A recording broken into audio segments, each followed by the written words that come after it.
1680 Denier Ballistic Nylon.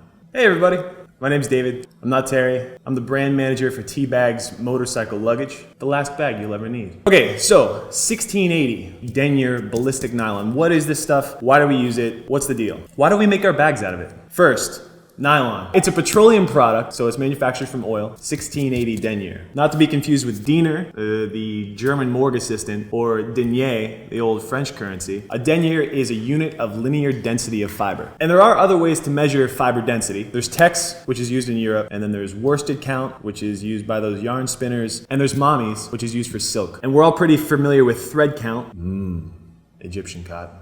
Denier, so it's defined as mass in grams per 9,000 meters. Oh, slow it down. A single strand of silk, 9,000 meters long, is equivalent to 1 denier because of how much it weighs. It weighs 1 denier. So what that means is that weightier fiber is a higher denier. Your hair is about 20 denier. 70 denier nylon is used in windbreakers, board shorts, that sort of thing. 210 denier is used in a lot of tent floors. Motorcycle pants and jackets, they run the gamut. We can go anywhere from a 250 denier mesh, really open for breathability's sake. 440, 600, 840 denier polyesters are pretty common. And you ever heard of microfiber? Comes from the fact that it's less than 1 denier per 9,000 meters. But why don't we just use thread count? Because the two aren't interchangeable. Higher thread count per inch means more thin fibers in that little area. So 900 thread count sheets means there's 900 threads in that little area. So logically that means that there needs to be a tighter weave to get those thin fibers all together. But a higher denier count means thicker, beefier fiber. Now the two aren't directly inverse of one another, but as one goes up, typically the other one goes down. So you're probably saying, so the higher the denier count, the tougher and rougher the stuff is, right? No, it's just how heavy the fiber is. So we all have that friend who's way stronger than he looks. Country boy strong. So in the same way, strength and abrasion resistance don't necessarily come from how heavy the fiber is. I know what you're saying. Then where do they come from?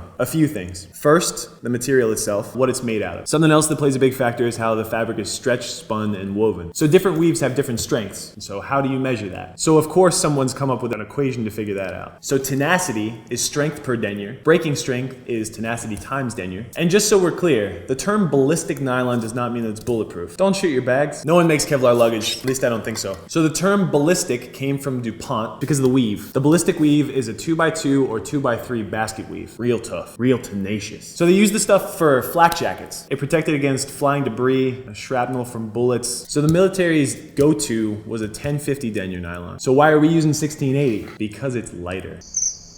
But didn't you just say the higher the number it is, the heavier it is? Yes.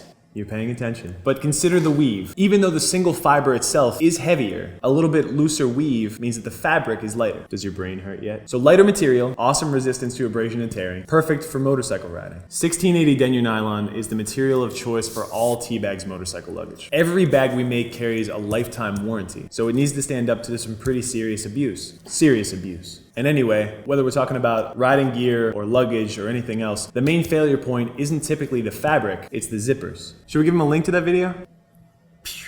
T-Bag's motorcycle luggage, the last bag you'll ever need. If you want more T-Bags, check out tbags.com.